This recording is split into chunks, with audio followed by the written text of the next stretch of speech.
So, I face a court trial next week, starting on the 22nd, which is for attending an anti-Semitism rally in London. The 22nd, I believe, is the start of Passover as well for the Jewish community.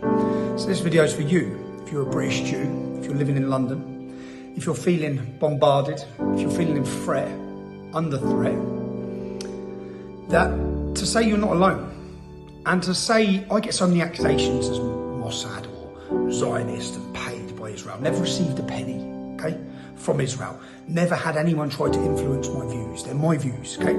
I find it important, at this moment in time, it's important. I have a voice to the British working class and to patriots across the nation. I feel it's important that they understand who Hamas are. I feel it's important that they understand the difference, that they understand there is a propaganda war going on, okay? After October 7th attacks, literally the next day, they're out in the streets across the West. We have an Iranian-funded proxy army operating and influencing the public. We have influencers who are influencing the public as well. They influence them against Israel, also against Jews. We've seen the alignment of many on the right side of politics, coming out as anti-Jew, yeah? And coming out very vocally and strongly. We've seen a togetherness, an unholy alliance of the far left, the Islamic radicals, and the genuine far right, okay? So at this moment, my message to British Jews is you're not alone. Is that when people wanted me to condemn the Jewish community, when I was arrested at the anti-Semitism rally, I totally refused to, okay? I understand that was the establishment. I understand that there are certain Jews within the establishment. I understand that that was their actions, not the actions of the average Jewish people in London or in Britain, okay? So I want to extend my support, let you know you're not alone. We're not going to stand by and watch. I won't stand by and watch. I won't be silenced because of the backlash. I have faced immense backlash, okay, for speaking out. I have been shocked, actually, at the numbers, as I guess you have. As Jews in Britain, you must be shocked at what's happened since October 7th. The anti-Semitism, the anti-Jew hatred, the mainstreaming of these ideas that's become normalised and very vocal.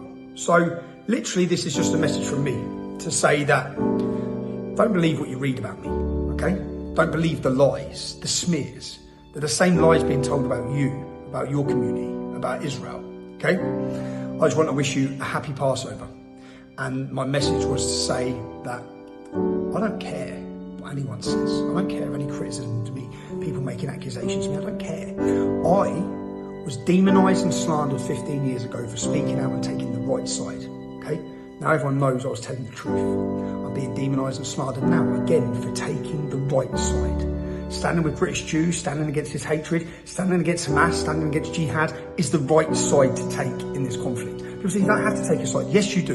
And I have. And I'm unashamedly on the side of Israel. That's where I stand. Now, for all the accusations, I've also spoke up for years about Baluchistan. You can find videos I've made about Baluchistan. Baluchistan is the land that Pakistan stole. Full of wealth, full of minerals, full of everything, and it's been taken from the Baluch people. They've been enslaved, they've been butchered, they've been murdered, they go missing every time. And I spoke out against that, but there's no accusations that I work for Baluchistan. I spoke out about Nigeria from my very first demonstration with the English Defence League. I spoke out against jihad in Nigeria. I've continued to raise that awareness about what's happening to Christian Nigerians. Every Christmas day, the churches get blown up. No accusations that I work for Nigeria, okay? Everything is aimed at the Jews, currently. Now, even if there's a terrorist attack by an Islamic jihadist, somehow it's turned that it's the Jews, okay? My message to you is the time for sitting on the fence, the time for being fearful, it's gone, okay? It's totally gone. You cannot show fear to these people. You cannot show fear to these ideas. It is more important now to speak up. I know that. So I use my platform to speak out and speak up. And this message was to wish you all safety, wish you a happy Passover, and to let you know that the average British person is on your side. And I'll end it just to add to the Zionist accusations to your community, sending my love. Good Yom Tov, Hag Sameach. Peace and love to you all. And never back down. And always speak up.